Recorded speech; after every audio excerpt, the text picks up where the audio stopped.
Romanos capítulo 16, versículo 20.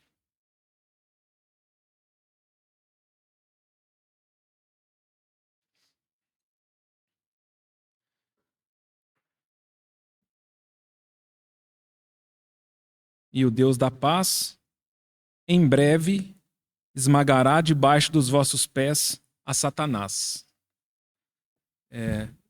Depois a gente volta para o capítulo para outras reflexões. Eu já fui para o versículo 20 aqui para aproveitar a figura de Eliseu, como falamos semana passada, proposta e sugestão para os irmãos considerarem.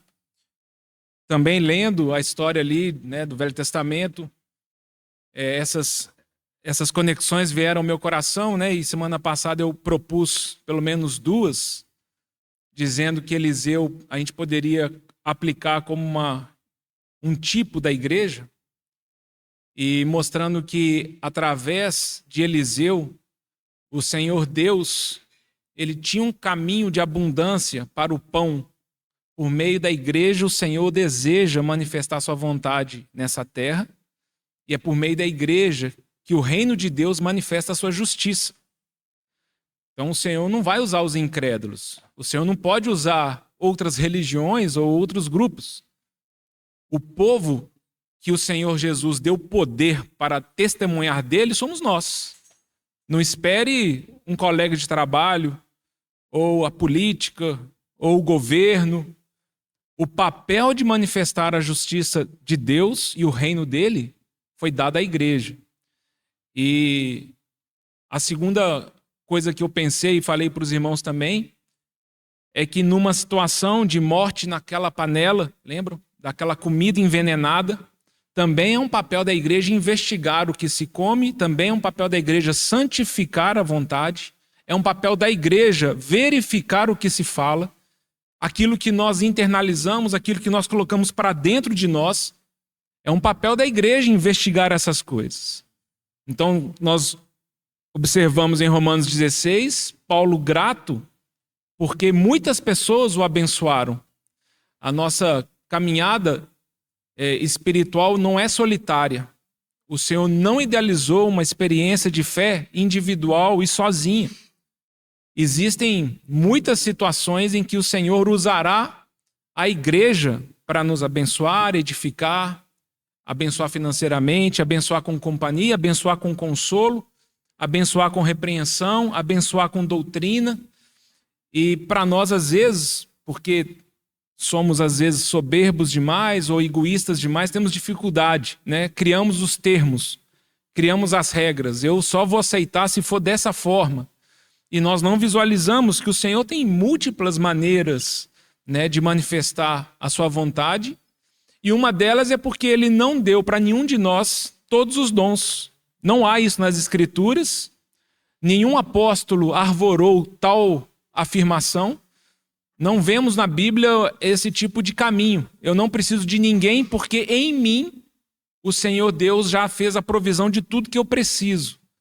Então o Senhor, a gente já estudou isso algumas semanas em Romanos 12, ninguém pense de si mesmo além do que convém, porque da mesma forma que somos um só corpo e membros uns dos outros, Deus deu funções distintas para esses membros do corpo. Cada um foi dado um dom, uma capacitação, e unidos em Cristo, esse corpo se movimenta, se protege, se retroalimenta, e nós temos esse papel importante, irmãos, de entendermos o espírito da era, o tempo em que estamos vivendo, e a igreja precisa ser zelosa com a doutrina de Deus. A palavra do Senhor necessita ser resgatada no nosso coração, no zelo e na avaliação das coisas. E eu queria colocar mais um ponto para os irmãos, usando o versículo 20 do capítulo 16, que também é um assunto difícil. Me parece que ele é difícil para nós. Não é tão fácil da gente assimilar, inclusive pode gerar e gera em nós, às vezes, uma dificuldade de encararmos o nosso cotidiano, porque nós estamos cercados de muitas palavras triunfalistas estamos cercados de muitas palavras em que a sua fé vai determinar o seu sucesso, e qualquer coisa que foge do prumo das nossas expectativas de vida, parece que alguma coisa de errado aconteceu. Parece que ou Deus não está vendo o que está acontecendo, ou, geralmente o pessoal trabalha duas bases aí, ou você não está tendo fé o suficiente, porque com certeza Deus gostaria de te dar a cura, ou te dar prosperidade financeira. Se isso não está acontecendo, é porque você está falhando na fé. Ou se não, um outro pilar aí é que você tem algum pecado escondido, e depois de algum tempo Deus resolve te punir por isso. Então Deus vai te castigar por causa dos pecados e das situações que acontecem na sua vida. E é claro, isso nos aflige bastante. Então a gente sempre fica nesse movimento. Esse mal que está acontecendo comigo ou ao meu redor. Então eu acho que é muito importante eu já de cara fazer uma separação aqui com respeito, assim, aos males que eu recebo pelos pecados que eu cometo. Então isso é inegociável. O que eu planto eu colho. E qualquer coisa que eu faça que não é da vontade de Deus, eu vou colher problemas para mim.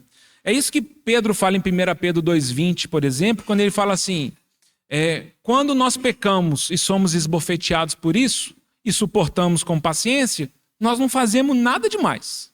A questão para nós é quando nós somos esbofeteados por fazer a vontade de Deus. Isso é grato a Deus. Então há um caminho de sofrimento na vontade de Deus. Há um caminho de sofrimento quando andamos na luz. Essa ideia que às vezes nos seduz, de que se eu for um grande homem de Deus, uma mulher consagrada a Deus, as coisas mal algum acontecerá comigo ou com os meus, não me parece razoável. Eu não tenho dificuldade nenhuma de ouvir testemunhos sobre milagres ou sobre sinais fantásticos da parte do nosso Deus. Nessa semana mesmo escutei um irmão me contando uma história, inclusive de um irmão aqui de Belo Horizonte que eu conheço. Muitos anos que eu não o vejo, mas coincidentemente eu sei quem é. E ele falou comigo assim, você não sabe o que aconteceu com ele? Eu falei, não sei o que aconteceu com ele. Ele falou, não, ele teve... a história é longa, mas em algum momento esse irmão ele fez uma cirurgia e deu problema, ele foi aberto e passou mal, ele já tinha voltado para casa. Na ambulância, voltando para o hospital, deu parada cardíaca, foi considerado morto, chegou no hospital morto, e depois eles contam, e esse irmão dá esse testemunho, que ele se viu na maca, e ele olhou para o céu e começou a ver descer anjos do céu. Vários anjos, um após o outro. E os anjos iam descendo numa fila, e eles chegavam no peito dele e encostavam a asa, e voavam. E aí ele reviveu, e não só reviveu, mas os médicos olharam, ele já não tinha mais nem a ferida aberta, ele estava completamente curado. Eu não tenho dificuldade nenhuma de ouvir um negócio desse. Eu não duvido em nada disso. Como o Tozer diz, quando começamos a ler a Bíblia, começamos a ler a Bíblia em Gênesis 1:1, fala, no princípio criou Deus os céus e a terra. Se você crer nesse versículo, tudo o mais é possível de se crer. Se eu creio que há um Deus que criou todas as coisas, então a Bíblia se abre para a minha fé. Se eu creio no primeiro versículo proposto nas Escrituras, então eu tenho um caminho de fé. Eu não tenho dificuldade em crer em sinais e milagres. Eu tenho dificuldade de responder um coração enlutado. Eu tenho dificuldade de responder tragédias que acontecem na nossa vida. E por que aconteceu isso? Por que Deus, entre aspas, permitiu isso? Nessa semana também, no trabalho, uma pessoa me procurou e foi conversar comigo, e ele foi contar sobre uma menininha que tem a mesma idade do Daniel, meu filho. Nasceu no mesmo dia, tem a mesma idade, Ana Júlia. E já tem mais de um ano que foi diagnosticado um tumor no cérebro dela. E atualmente os médicos já desenganaram. O tumor já cresceu, e eu não entendo muito. Ele queria até mostrar uma foto dela para mim. Falei, não precisa mostrar, mas o tumor cresceu tanto que ela não consegue mais nem abrir os olhos viraram, ela já não fala, ela já não tem coordenação motora, ela se alimenta de sonda, está vegetando, e os médicos já falaram para os pais: escolham a roupa para o velório. E ele olha para mim e fala: e aí, o que você tem a me dizer disso? É nessas situações que nós temos uma dificuldade, né? E o que eu queria propor para os irmãos é Romanos 16, 20. É porque o Senhor fala que em breve o Senhor, ele pisará sobre os pés da igreja a Satanás. Em breve. Ainda não. Em breve. Ainda há uma operação do mal nesse mundo. E por que isso é importante para nós? Porque nos é necessário estarmos preparados para lidarmos com as desventuras da vida. Né? Não é incomum percebermos nosso despreparo, nossa infantilidade com as frustrações que acontecem na nossa vida e ao nosso redor. É como se todas as coisas que acontecem, elas estão girando ao redor de mim, das minhas vontades. Então, por exemplo, né, os irmãos devem estar acompanhando, só para citar essa semana, né, o terremoto em Marrocos, né, mais de 2.800 pessoas morreram com um terremoto. Ou os enchentes na Líbia, né, 12 mil pessoas morreram, mais de 10 mil estão desaparecidas. Eles já estão achando que tem mais de 20 mil pessoas mortas. Eu não sei o quanto que isso mudou seu dia, a sua semana. Eu não sei quanto que isso mudou suas orações. Eu não sei quanto que isso nos importa. Para falar a verdade, isso é tão longe de nós que a gente lê isso no jornal e vida que segue. O Senhor, é claro, o Senhor, ele sabe de todas as coisas e ele tem visto. E aí, uma vez para trás, a Kézia veio me falar sobre essa questão de tráfico de órgãos de crianças. E assim, irmãos, eu tenho para mim que para qualquer direção que você olhe para este mundo, com profundidade, você vai ver que esse mundo está profundamente doente. Não tem nada. Você vai olhar para a área de sexo, pessoas viciadas em sexo. Você vai olhar para a área de drogas, pessoas viciadas em drogas. Você vai olhar para dinheiro, pessoas viciadas na avareza. Você vai olhar para a nossa saúde, nosso corpo se corrompendo. Você vai olhar para a Ucrânia, está tendo guerra com a Rússia, ameaça de bomba nuclear. Qualquer situação, irmãos. Não é possível nós não olharmos e percebemos que há um agente do mal que ainda Deus tem permitido trabalhar. Então, nós precisamos encher nosso coração de vigilância. Nós precisamos encher nosso coração de preparo para lidar com as situações da vida. E como eu propus já há algum tempo, depois eu acho que a mensagem é: o Senhor nos liberta da boca do leão, ou alguma coisa assim. O que eu convidei os irmãos a pensarem é que quando o Senhor Jesus nos ensina a orar, Senhor, né, livra-nos do mal, ele tá associado a uma expressão anterior: não me deixes cair em tentação. Então, o mal que nós precisamos rogar ao Senhor que Ele nos livre é o mal da incredulidade, é o mal da murmuração, é o mal que as coisas ao meu redor, ao invadirem a minha vida, me afastam da santidade, do propósito, da presença de Deus. Então, quando o Senhor Jesus nos ensina a orar, orem para que vocês não caiam em tentação e que o Senhor livre vocês do mal, para que vocês não se tornem pessoas malignas, contaminadas pelo mal que está ao nosso redor. E então, indo para Eliseu, eu gostaria de ler com os irmãos lá em Reis. Se os irmãos puderem abrir comigo em 2 Reis.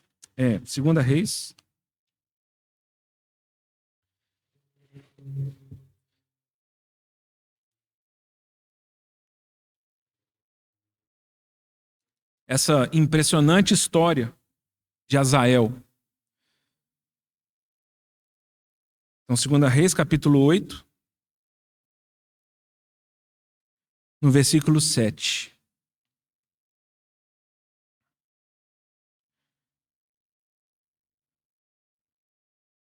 Veio Eliseu a Damasco.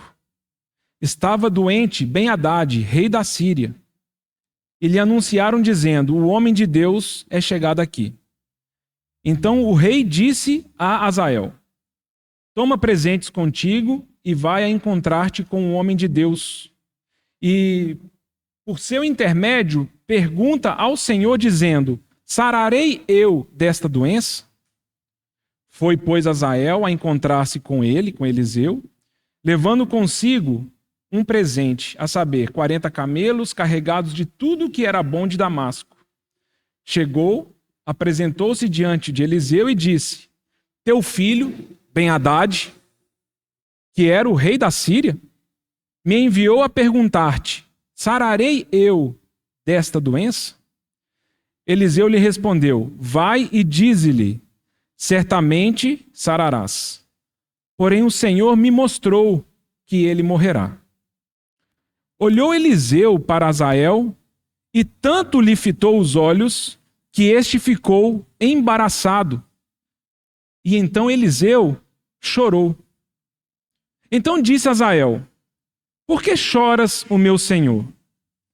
Então Eliseu respondeu: porque eu sei o mal que hás de fazer aos filhos de Israel. Deitarás fogo às suas fortalezas, matarás à espada os seus jovens, esmagarás os seus pequeninos e rasgarás o ventre de suas mulheres grávidas. Tornou Azael: pois que é teu servo este cão para fazer tão grandes coisas? Respondeu Eliseu: o Senhor me mostrou que tu hás de ser rei da Síria. Então deixou a Eliseu e veio a seu senhor, ao qual lhe perguntou: que te disse Eliseu? Respondeu ele: disse-me que certamente sararás. No dia seguinte, Azael tomou um cobertor molhado na água e o estendeu sobre o rosto do rei até que ele morreu. E Azael reinou em seu lugar. Ó Senhor, te agradecemos porque nós temos a tua palavra, agradecemos a ti porque temos teu Espírito Santo, agradecemos a ti porque o Senhor não tem interesse nenhum de nos deixar perdidos ou soltos nesse tempo em que estamos vivendo. E cremos que há poder e há provisão espiritual para andarmos nessa terra nos dias de hoje. E é isso que pedimos a ti, Senhor, renovação de mente, de entendimento, para que a nossa fé seja revigorada, para que a nossa esperança seja aquecida. E oramos, Senhor, para que a tua palavra fale ao nosso coração conforme os teus desígnios, conforme a tua vontade. É o que nós te pedimos em nome do nosso Senhor Jesus. Essa é uma daquelas histórias muito fortes, né? Não sei como que você lê isso. Então nós entendemos essa história e é a partir dela que eu queria propor para os irmãos, porque Satanás ainda opera nesse mundo, mas em breve o Senhor pisará sobre a cabeça dele.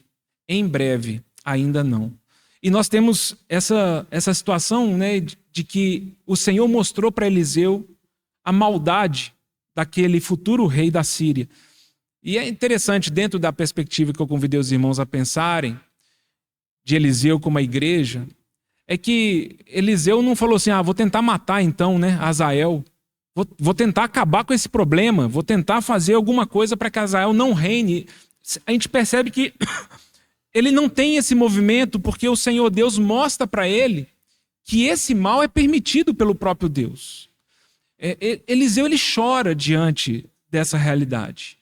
E é uma profecia muito dura, né, irmãos? Eliseu ele olha para aquela pessoa e sabe que por meio do mal daquela pessoa, mulheres grávidas seriam rasgadas. Pequenininhos seriam mortos. Israel sofreria diante daquela calamidade. E dentro desse contexto, dentro dessa situação em que me parece que é importante, porque é isso que nos prepara para a batalha, é isso que nos faz vestirmos a armadura de Deus, é isso que nos faz não andarmos nessa terra distraídos, é que eu convido os irmãos a pensar em 3 pontos dessa luta que ainda temos que travar com Satanás. A primeira coisa está em 1 Reis, no capítulo 19. Se os irmãos puderem abrir rapidinho, 1 Reis 19. Aqui o Senhor Deus está falando com Elias. capítulo 19, versículo 15. Disse o Senhor a Elias: vai, volta ao teu caminho para o deserto de Damasco, e em chegando lá, unge Azael, rei sobre a Síria. O primeiro ponto que eu queria dizer para os irmãos é que não acontece nada nesse mundo sem a permissão do nosso Deus.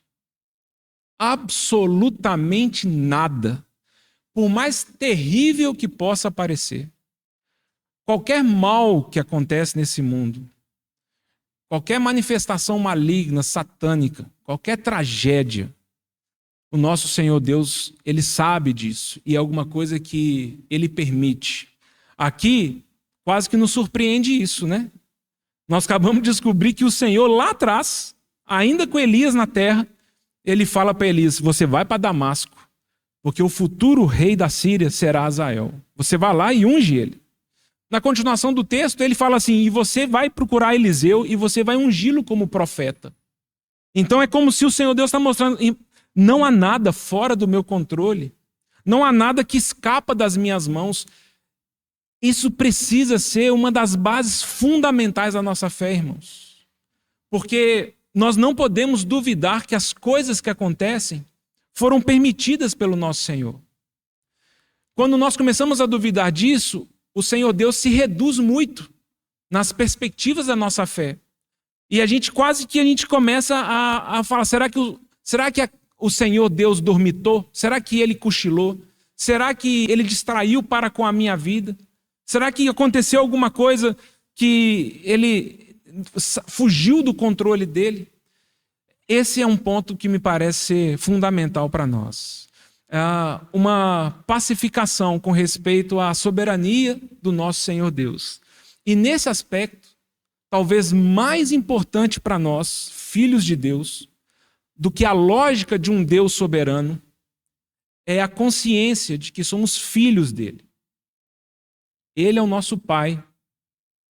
Essa é a relação que precisa ser construída. E jamais nosso coração deveria entrar num caminho de incredulidade para com o amor de Deus Pai para conosco.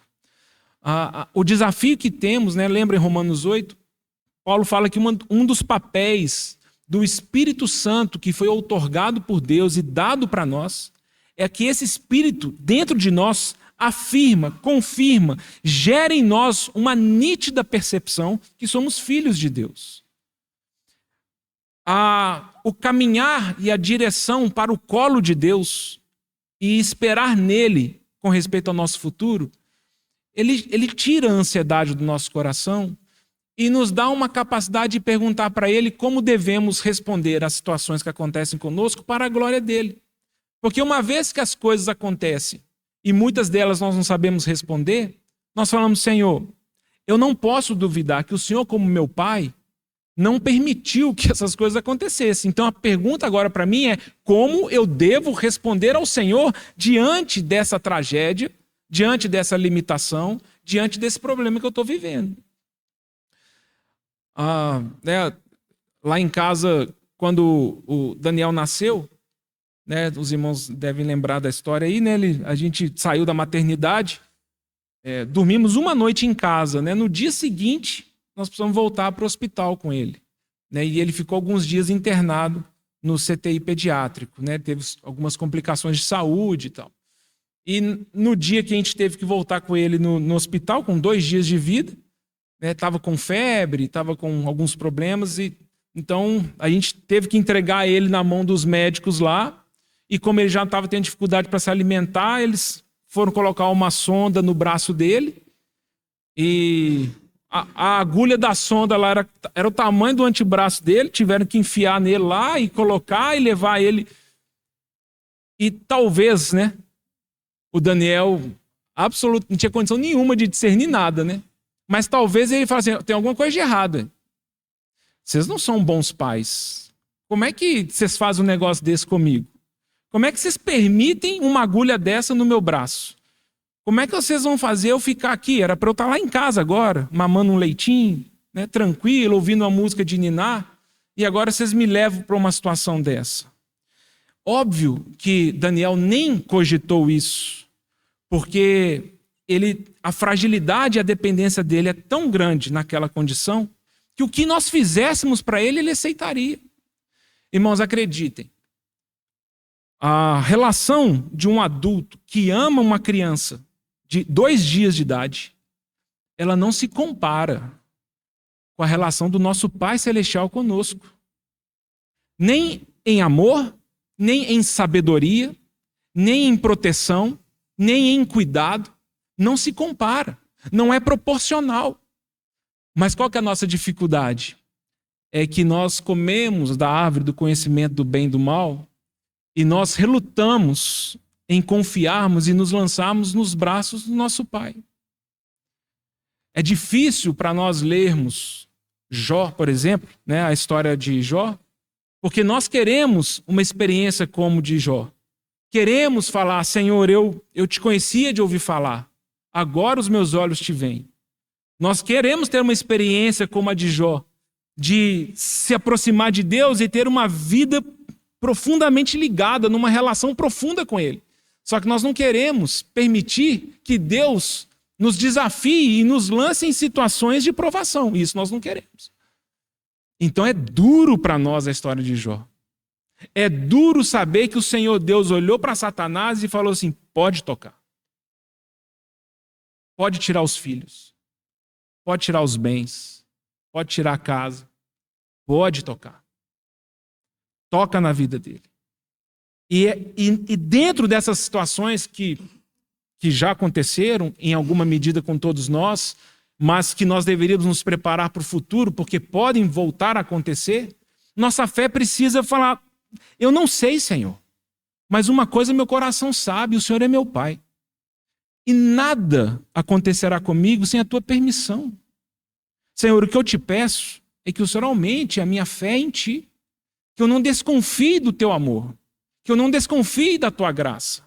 Porque também nós queremos ter uma experiência como a de Abraão em Gênesis 22. Nós também queremos ser conhecidos como o pai da fé, como o pai da justiça. Nós queremos que o Senhor nos apresente como alguém que ele fez uma aliança. Só que quando chegamos em Gênesis 22, 2, né, aquela experiência de entrega de Isaac, quando Deus fala com Abraão, e Deus é preciso com ele, né? Abraão, eis-me aqui, Senhor. Você vai me entregar o seu único filho, aquele a quem você ama. Você vai me entregar ele num sacrifício. Aí nós temos dificuldade de entender essas coisas. Que Deus é esse, ou que Pai é esse. Mas para nós tem que ser fundamental, irmãos. Azael não faria nada se Deus não permitisse. Nada acontece nesse mundo sem a permissão do Senhor. E da mesma forma, né, que Jó conclui isso, é necessário que o Espírito Santo nos leve a essa realidade e falar, Senhor, eu falei de coisas elevadas demais para mim, coisas que eu não entendo, porque o Senhor Deus como nosso Pai, ele tem uma visão da eternidade sobre cada um de nós, então não tenham dúvida, os pensamentos de Deus com respeito à nossa história são muito mais altos. O primeiro ponto, irmãos, é que nada acontece conosco sem a permissão de Deus. Absolutamente soberano e informações que o Senhor Jesus mesmo disse, que são impressionantes. Nem um pássaro cai do céu sem que o Senhor Deus tenha permitido. O Pai Celeste, o vosso Pai, sabe quantos fios de cabelo tem na sua cabeça. Então, para nós, jamais nós deveríamos entrar num caminho de questionar a soberania de Deus. Nós deveríamos, nas lutas e nas situações, pedir ao Senhor que Ele faça que o nosso coração descanse na soberania dEle. O segundo ponto está em 2 Reis, capítulo 13.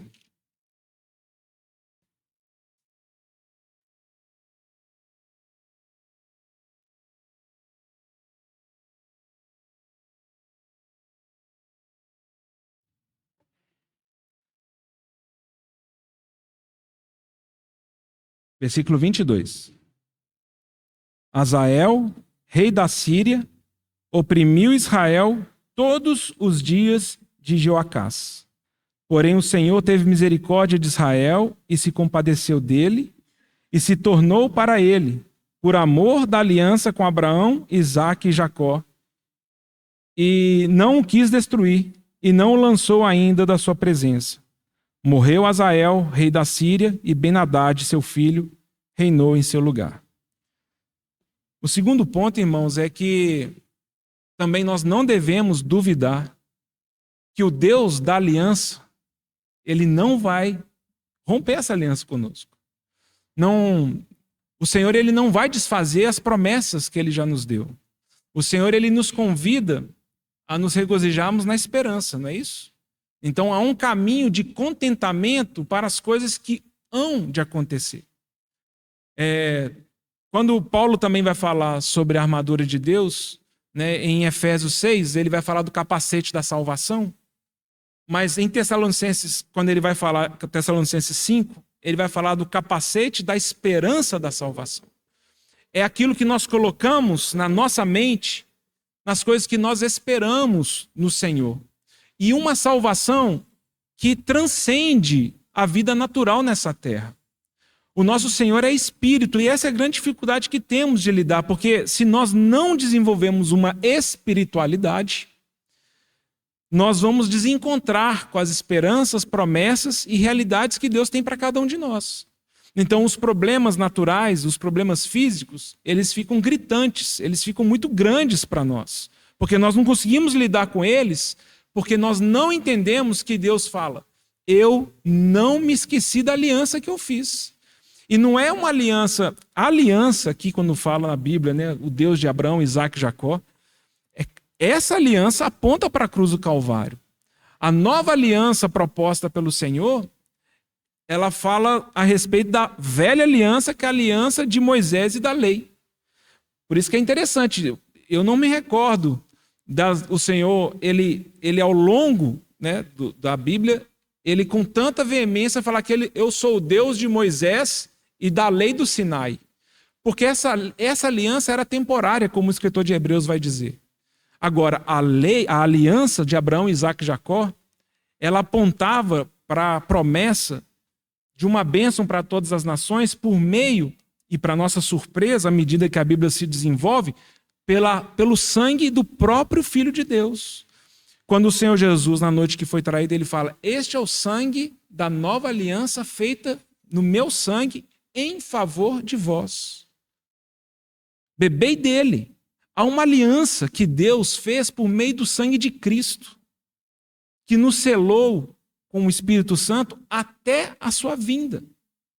E quando chegarmos na eternidade, já falamos isso algum tempo atrás, né? Hoje a gente cantou, a gente fez menção da justiça de Deus. Pelo menos 3 coroas, o Novo Testamento diz, em que nós seremos coroados. Coroa de justiça, coroa de glória e coroa de vida. E se os irmãos pararem para pensar, as 3 coroas, elas precisam, e elas foram mencionadas nas Escrituras, porque qualquer uma delas que nos faltasse, a gente ia ficar manco. A gente ia ser capenga. Por que me adianta ter vida e glória se eu não sou justificado diante de Deus?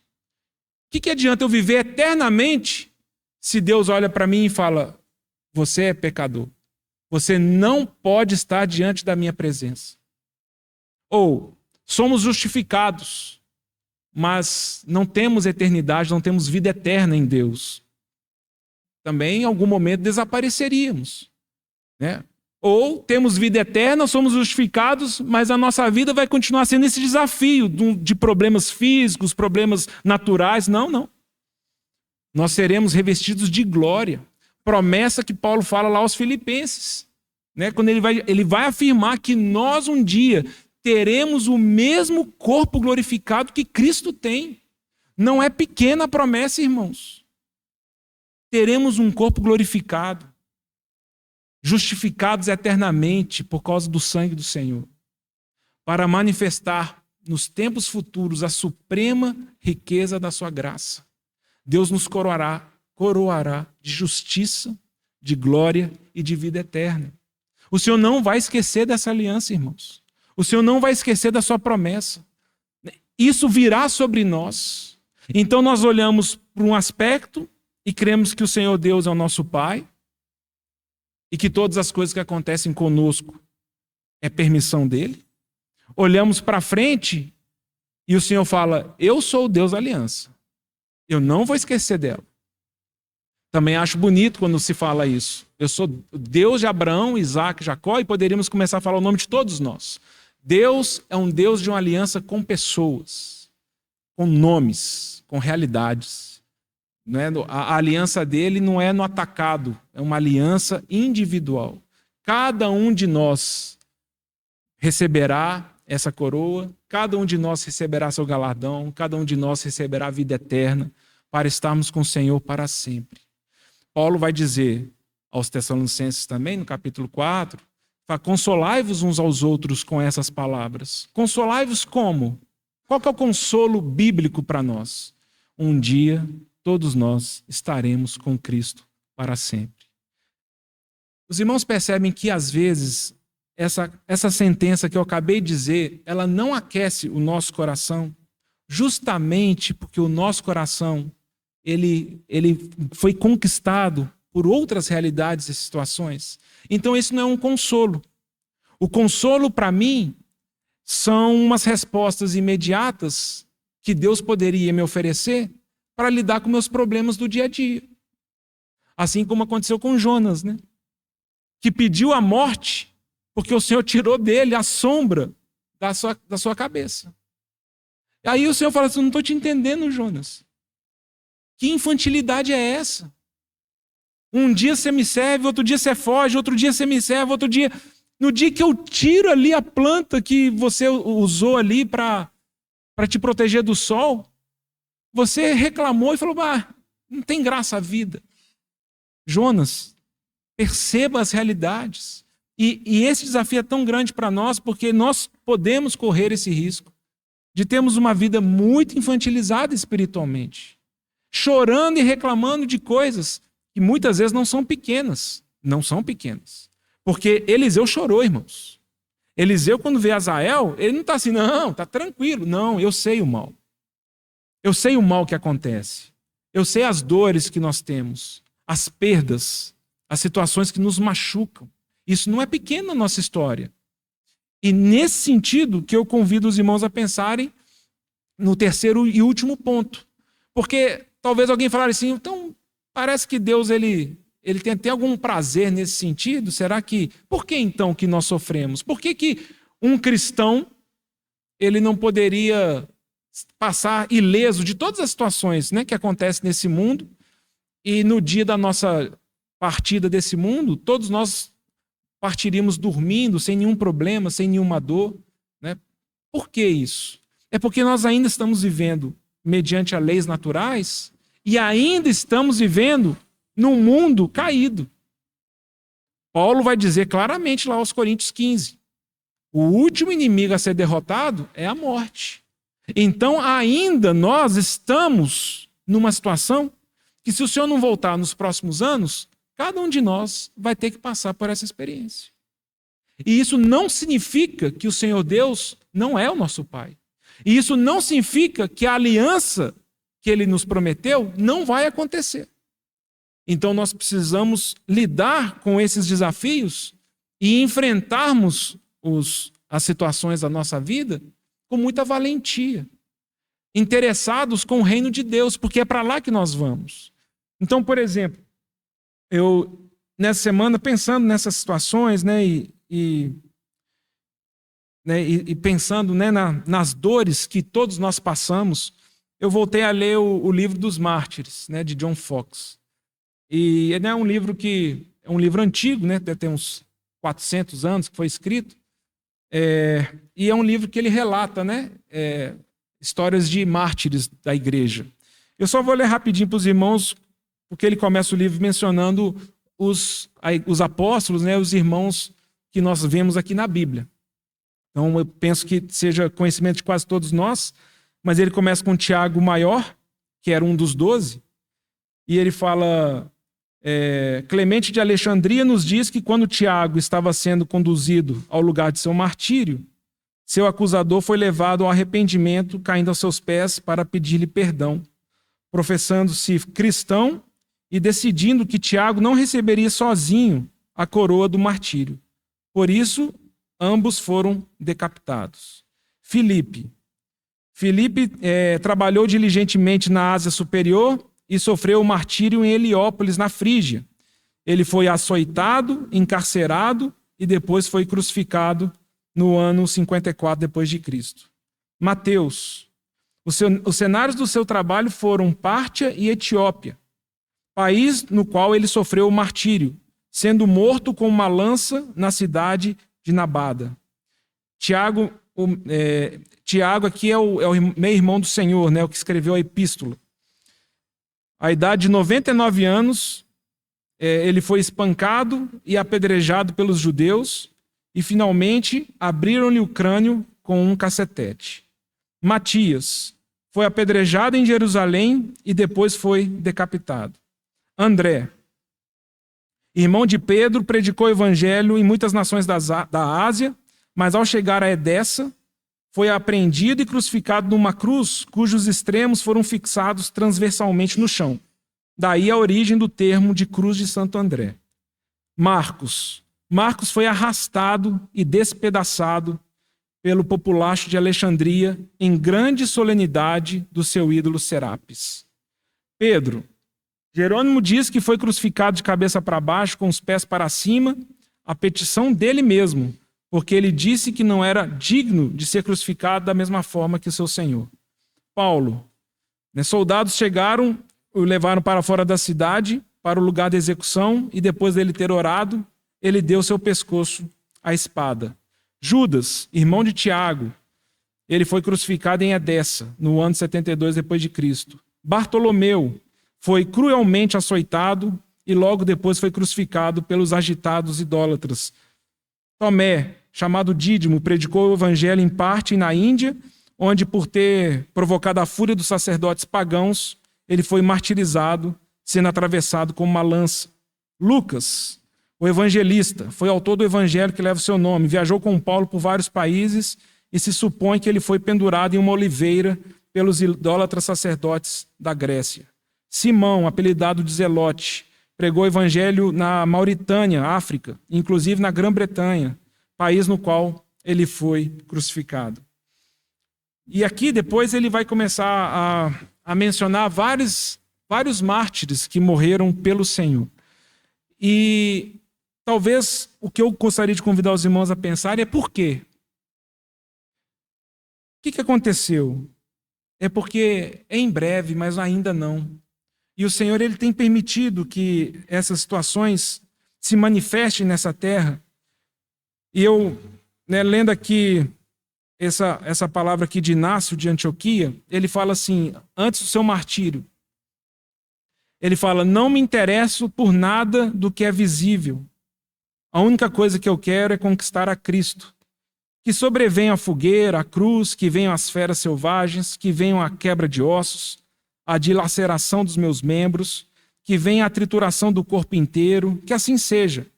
A única coisa que eu quero é conquistar Cristo Jesus.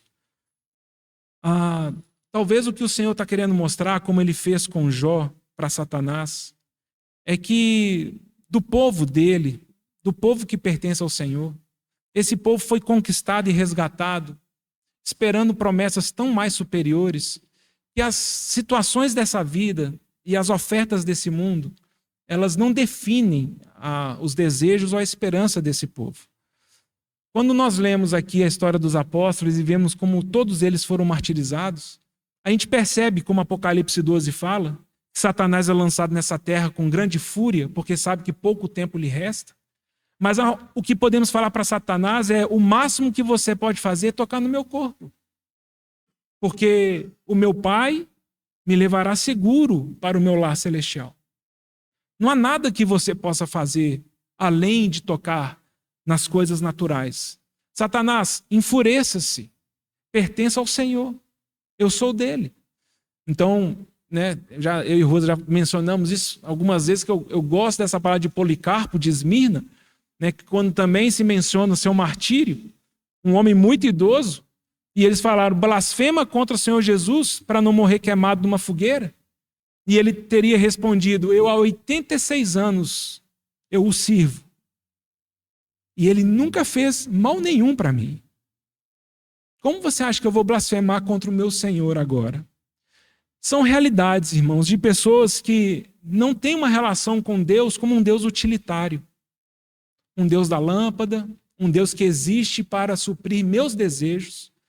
Mas é uma relação de pai em que nós andamos pela fé falando: Senhor, eu não passo de uma criança, eu não sei o que é melhor para mim, por isso me ensina a correr para os teus braços e permitir que o Senhor se assenhore da minha vida, independente das minhas situações.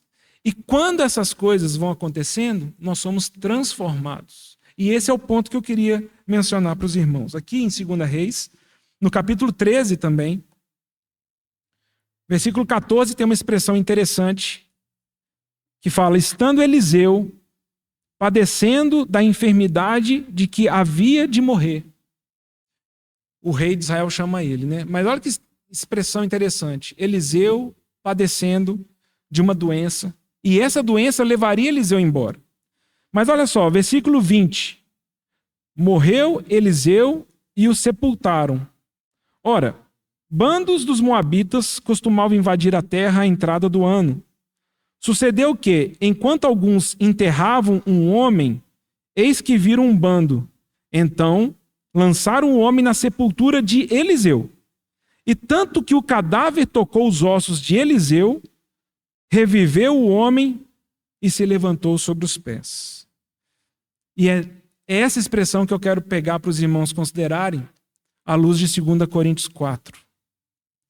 Irmãos, por que o Senhor ele permite que hajam instrumentos para nos tocarem nessa vida? Ou para usar essa expressão de morte. E aí eu preciso destacar que não é a morte do nosso homem eterno, ou a morte do nosso homem espiritual, mas é a morte do nosso homem natural. É a morte do nosso homem carnal. Porque um câncer não tem poder para matar aquele que nasceu de novo no Senhor. Esse homem nascido do Senhor é eterno. Um câncer só pode tocar e destruir esse corpo. Né? Qualquer ofensa, qualquer luta, qualquer problema que nós passemos, qualquer mal que um malfeitor possa fazer contra nós, de várias formas. Ele pode tocar sua honra, ele pode tocar seu orgulho, uma pessoa pode te roubar, então ele pode tocar suas finanças, mas ele não pode tocar seu homem interior. Mas nesses processos em que Deus fala, e talvez Deus poderia falar para cada um de nós, como ele falou com Eliseu, estando Pablo diante dessa situação de morte, se nós respondermos corretamente ao Senhor, não é super interessante isso? Eliseu morre. Só que por meio da morte dele, aquele outro que estava morto reviveu. E aí, claro, nós lembramos aqui dessa palavra que Paulo tem em 2 Coríntios 4. Porque o Senhor fala: eu quero que você morra para suas vontades, para os seus desejos, para os seus interesses, para os seus sonhos nessa terra. Morre. E se você morrer, você viverá uma vida sobrenatural e uma vida espiritual que as pessoas ao seu redor vão ser vivificadas. Então eu quero vivificar meu casamento, eu tenho que morrer. Eu quero vivificar minha comunhão com os irmãos, eu preciso morrer. Porque senão eu só entrego morte. É morto com morto. Nas nossas relações e na nossa comunhão. É na experiência de falar: Senhor, eu aceito os instrumentos que o Senhor tem permitido que me toquem para me quebrar. Para que eu morra. E o Senhor viva por mim. Então veja se não é isso que Paulo está dizendo em 2 Coríntios 4. Começando aqui pelo versículo 7. Nós temos esse tesouro em vasos de barro, para que a excelência do poder seja de Deus e não de nós. Em tudo somos atribulados, porém não angustiados, perplexos, porém não desanimados, perseguidos, porém não desamparados, abatidos, porém não destruídos, levando sempre no corpo o morrer de Jesus, para que também a sua vida se manifeste em nosso corpo. Porque nós que vivemos somos sempre entregues à morte por causa de Jesus, para que também a vida de Jesus se manifeste em nossa carne mortal. De modo que em nós opera a morte, mas em vós a vida. Tendo, porém, o mesmo espírito de fé, como está escrito: eu criei, por isso é que falei. Também nós cremos, por isso também falamos. Sabendo que aquele que ressuscitou o Senhor Jesus, também nos ressuscitará em Jesus e nos apresentará convosco. Porque todas as coisas existem por amor de vós, para que a graça, multiplicando-se, torne abundante as ações de graça por meio de muitos, para a glória de Deus. Por isso, não desanimamos. Pelo contrário, mesmo que o nosso homem exterior se corrompa, contudo o nosso homem interior se renova de dia em dia. Porque a nossa leve e momentânea tribulação produz para nós eterno peso de glória, acima de toda comparação. Não atentando nós nas coisas que se veem, mas nas que não se veem, porque as que se veem são temporais e as que não se veem são eternas. A igreja, quando ela vê o mal, é claro, nós choramos, irmãos, mas a igreja precisa permitir que o Senhor, por meio da soberana vontade dele, nos quebre, nos toque e nos transforme. Essa é a figura também que eu convido os irmãos a pensarem aqui, como Paulo mesmo diz. Somos vasos de barro, onde existe um tesouro dentro de nós. E muitas vezes o Senhor ele tem total interesse de tocar nesse vaso, quebrar a parte externa dele, para que Cristo seja visto, para que o tesouro de Deus em cada um de nós se manifeste. Então, eu convido os irmãos a pensarem assim, é como se todos os seres humanos dessa terra, né, todos nós somos feitos de barro, né, do pó dessa terra, todos, incrédulos, cristãos, todos nós somos vasos de barro. Mas o cristão tem um tesouro dentro, que o incrédulo não tem. E é justamente que quando o mal e as situações desse mundo vêm sobre todos, os irmãos lembram do Sermão do Monte? O Senhor faz vir a chuva sobre maus e bons. O Senhor faz nascer o sol sobre os justos e injustos.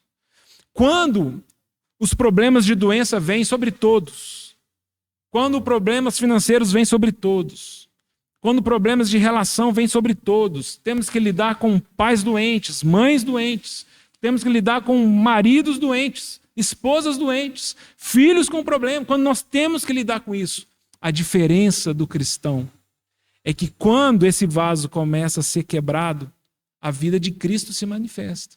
Essa é a diferença. A diferença é que o incrédulo se quebra e não tem nada para mostrar. O cristão se quebra e a glória de Deus se manifesta.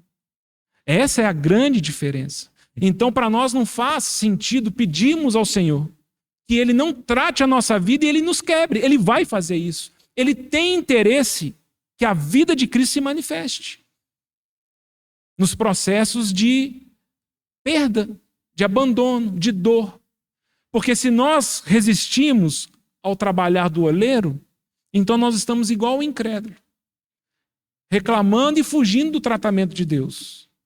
Mas se nós ganharmos clareza e visão celestial de que é o Pai Celeste que nos trata, e Ele, como um oleiro perfeito, Ele pode inclusive desfazer-nos e fazer tudo de novo, está tudo certo, está tudo na mão dele. Me parece que há umas 2 reuniões de oração, 3, nós cantamos isso. Eu quero ser um vaso novo, quebra a minha vida, e faz-a de novo.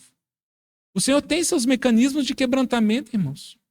Às vezes é uma doença, como Paulo mesmo falou, um espinho na carne, mensageiro de Satanás.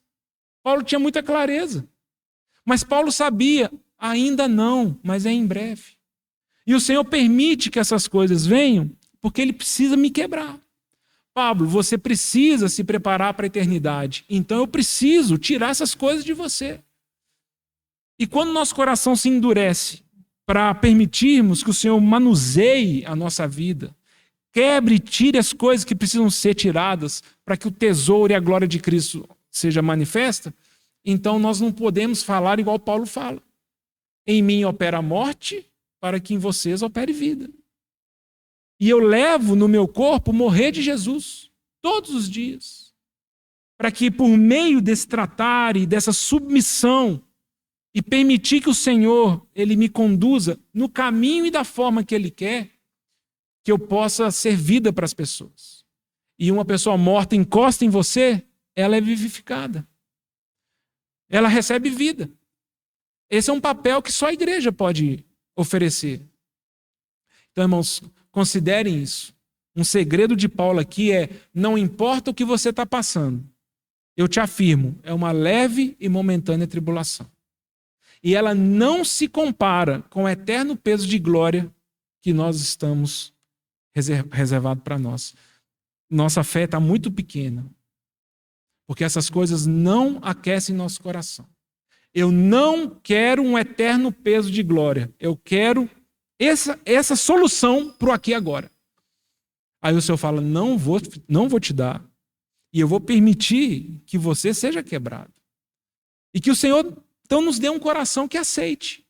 Porque pior do que o tratamento é passarmos o resto da vida murmurando e lutando contra Deus. Ou como um livro do Filipianses, que ele escreveu um livro só para falar disso, decepcionados com Deus. Como que nós podemos nos decepcionar com Deus? Alguma coisa, então, está desencaixada em nós. Porque Deus não é homem para mentir, então não tenha dúvida. Se Deus falou, Ele não vai descumprir. E se aconteceu uma tragédia, não foi Deus que mentiu. Nós encaixamos as peças errado. Nós entendemos as coisas erradas. Deus não é homem para voltar atrás, para mentir. Tudo que Ele asseverou, Ele vai cumprir. E o que eu acho que é bonito e às vezes é difícil para a gente perceber é que as situações mais extremas que nós passamos e as situações mais difíceis que nós passamos, elas também, de alguma forma, elas são uma confiança que Deus Ele dá para a gente. Fala assim: eu sei, eu tenho poder para que você passe por isso. E se você responder adequadamente, você vai ser um vetor de muita vida para as pessoas que convivem com você. Já pensou nisso? Você já conversou com uma pessoa que aconteceu coisas na vida dela que são inexplicáveis, tragédias, mas justamente essas pessoas, quando respondem ao Senhor, elas se tornam pessoas abençoadoras e multiplicadoras da graça de Deus? Porque justamente nós passamos por isso e eu experimentei vida de ressurreição. O meu velho homem morreu. Na verdade, o nosso velho homem, como vaso de barro, se corrompe todos os dias. Cada dia que passa, nós nos envelhecemos, nossas células, nosso corpo se envelhece, mas Paulo fala: não, mas isso aqui é só aqui fora. Na mesma medida que o meu velho homem se corrompe, o meu novo homem se renova, dia a dia. Há um tesouro dentro de mim, há uma glória de Cristo dentro de mim, que se as pessoas puderem ver e tocar, elas vão ser abençoadas. Então a dificuldade nossa é, ao convivermos uns com os outros, falar assim: nossa, só tem vaso de barro, ninguém está deixando de ser quebrado. Ninguém quer experimentar a morte. Eu quero que você me abençoe, eu quero que os outros me abençoem. Eu não quero, como Paulo fala, permitir que opere morte em mim para que a vida de Cristo se manifeste. E às vezes nós, até como sugestão, irmão, se a gente pudesse terminar cantando Bem Sei Que Tudo Podes, meu amado, que é essa afirmação de Jó, esse passo de fé. Né? Eu não entendo as coisas. Tem muita coisa que nós não entendemos. Mas uma coisa eu sei: nenhum dos planos de Deus podem ser frustrados. E quando chegarmos diante dele, naquele dia, e é um mistério para nós, quando essas coisas acontecerem e o Senhor nos der glória, justificação e vida eterna, então tudo vai fazer sentido para nós também. Triste será olharmos para trás e falar: como eu resisti à soberania de Deus, como eu resisti ao amor dele, o consolo dele, a proteção dele, nessa peregrinação no deserto que nós estamos passando. Né? Que o Senhor aumente a nossa fé. Eliseu, ele chora com o mal ao redor, mas Eliseu, ele sabe que há um Deus de aliança, que ele jamais vai abrir mão daquilo que ele já asseverou com respeito ao nosso futuro. Então, irmãos, meditem nisso, vejam se as coisas fazem sentido para você também, mas me parece que é urgente para nós ganharmos mais clareza sobre as coisas do Senhor. Não sei quantos irmãos já deram esse testemunho, né, de pessoas, de irmãos e irmãs que estão no leito de morte e já está se aproximando do fim, né? E aí, quantas pessoas a gente não fala isso, né? A gente foi visitar uma pessoa, aí fala assim, eu que saí abençoado, né? A gente foi lá ver aquela pessoa que já estava morrendo, pensando numa palavra, algum versículo, a pessoa está cheia de vida para dar. É porque essas pessoas elas vão entendendo. Como Eliseu falou, é por esse caminho que o Senhor vai me levar embora. Mas ele vai me levar embora para o meu lar eterno, é para lá mesmo que todos nós vamos. Então, eu tenho permitido, e eu tenho falado, Senhor, eu não sei responder. Né? O Senhor vai me levar com um filho pequeno? Não está na minha lógica humana isso. O Senhor vai me levar justo agora que eu aposentei, justo agora que as coisas estão dando certo? Senhor, eu sei que o Senhor é meu Pai, a minha vida está nas suas mãos, e essas coisas geram em nós vida eterna e espiritualidade saudável. Mesmo que as coisas materiais ao nosso redor, elas estão todas desmoronando, mas sabe o que nós descobrimos? É que não são essas coisas que nos definem. Então que o Senhor nos livre mesmo da infantilidade, né, de uma história, de uma existência muito presa ao tempo presente e às coisas dessa terra, porque nós não ficaremos aqui. Nossa história não é aqui. O Senhor está preparando essa situação. Já contamos isso, né? Os irmãos conhecem essa história, né? Da missionária que, depois de muitos anos, voltou para sua casa. E quando ela chega na sua casa lá, não tinha ninguém da igreja para receber.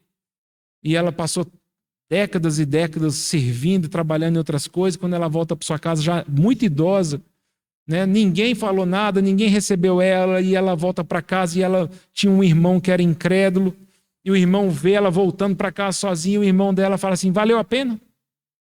Valeu a pena esses anos todos de doação, esses anos todos que você se entregou?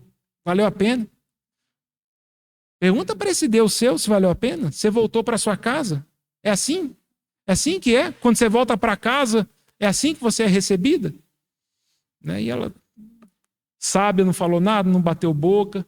No dia seguinte, ela procurou o irmão dela e falou assim, eu perguntei para Deus. Perguntei para Deus a pergunta que você fez. Falei, Deus, é assim que acontece quando a gente volta para casa? E ele me respondeu. Ele respondeu que eu ainda não cheguei na minha casa. E é esse peso de eternidade que precisa nos definir. Senhor, eu ainda não cheguei na minha casa. Meus olhos estão nas tuas alianças e no futuro que o Senhor tem prometido. Se eu tenho que passar por lutas e tribulações no tempo presente, te peço forças para continuar a crer em ti e permitir que o Senhor trate a minha vida na perfeita e justa medida que o Senhor tem para mim. E diante das situações que me afligem, que me oprimem, que as pessoas possam ver Cristo na minha história, né? Que o Senhor nos abençoe.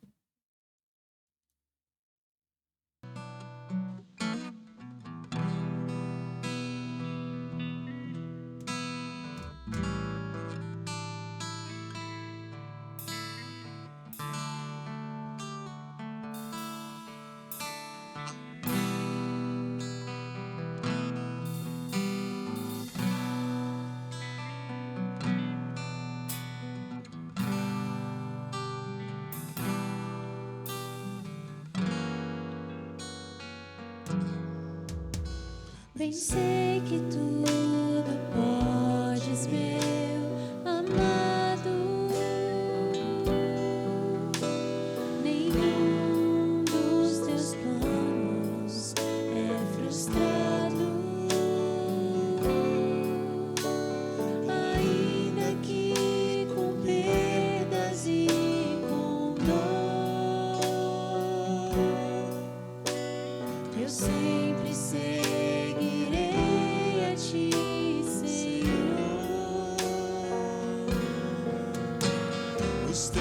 Caminhos posso não entender, Senhor, mas sei que tudo é visando eu crescer. Se lutas e tribulações eu tenho que passar,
meu desejo